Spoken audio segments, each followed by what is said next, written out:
up the attribution modeling in one of your Mhm. responses, Katie.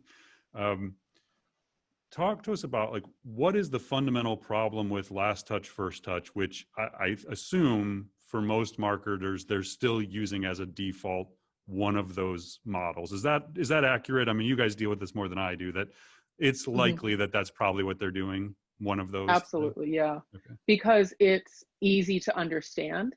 The problem with first touch or last touch is that a lot of companies, especially the purely digital companies, is they're not that simple in terms of how they're set up. So it can't just be customer goes to the website, buys a thing, and then that's it. It's very transactional to only use first touch or last touch, but we know that human behavior is more complicated than that.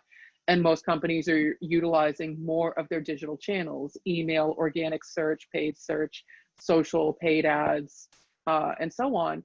And all of those different channels factor in to how the customer came about.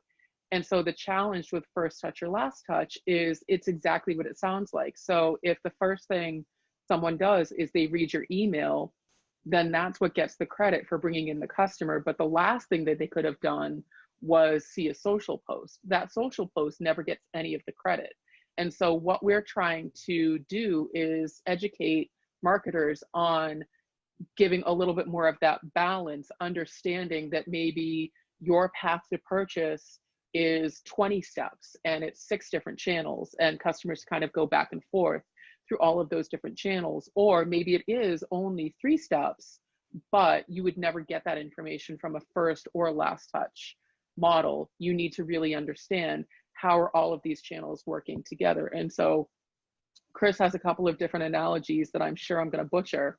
One of them being Jenga. And so if you stack up the Jenga pieces and you take one out, you might topple over the whole tower. And a Markov chain attribution model demonstrates that. So if organic search is right in the middle of your pack, but it's bringing in 50% of the conversions, if you pull out organic search, the rest of the model is going to topple, even if it's not first or last. And then the other analogy that Chris likes to give that I'll try not to butcher is basketball.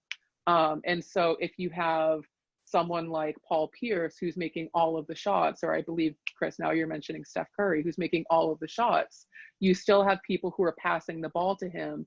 And those teammates also need to get credit for getting the ball to the person who is making the shots. And that's what we want to do with this advanced attribution modeling, is help people understand that there's more than just one channel or more than just one campaign at play to bring customers to the finish line.